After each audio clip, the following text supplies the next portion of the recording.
સિંગ તેલને સાઈડમાં રાખીને રાઈસ બ્રાન ઓઇલ શું કામ આ તેલની અંદર આમ તો વિશ્વના તમામ તેલની અંદર ઔષધિઓ હોય છે. ખોરાક આપણો ઔષધિનો શું હોય છે? ઔષધિ વગર કોઈ ખોરાક હોતો નથી. એમાં તેલમાં એક જ ઔષધિ હોય છે જેનું નામ છે ટોકોફેરોલ. શું આવશે? જ્યારે સિંગ તેલમાં પણ એક જ છે. આની અંદર ત્રણ છે: ટોકોફેરોલ, ટ્રોકોટ્રાઇનોલ અને ઓરિજિનોલ. ઓરિજિનોલ નામની ઔષધિ આપણા બોડીની અંદર જઈને ડાયાબિટીસને કંટ્રોલ કરશે, બીપીને કંટ્રોલ કરશે, દમના પ્રોબ્લેમને કંટ્રોલ કરશે, યાની કે મોટાભાગની બીમારીને કંટ્રોલ કરશે, કેન્સર જેવી ભયંકર બીમારીને કંટ્રોલ કરશે. તેલની અંદર બહુ સુપર ડુપર હિટ. અને આ તેલથી મારા પરિવારને બહુ ગમે.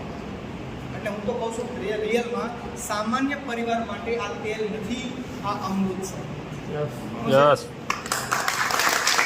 અમૃત એટલા માટે કીધું કે લીવર ન બદલાવાય, કિડની ન બદલાવાય, હૃદય ન બદલાવાય, પણ તેલ બદલાવાય. અને કાંઈ બદલાવી ન ખાય. કદાચ 3 દવા ઘરમાં પીડાવે તો એને દઈ દેવાય કોકને.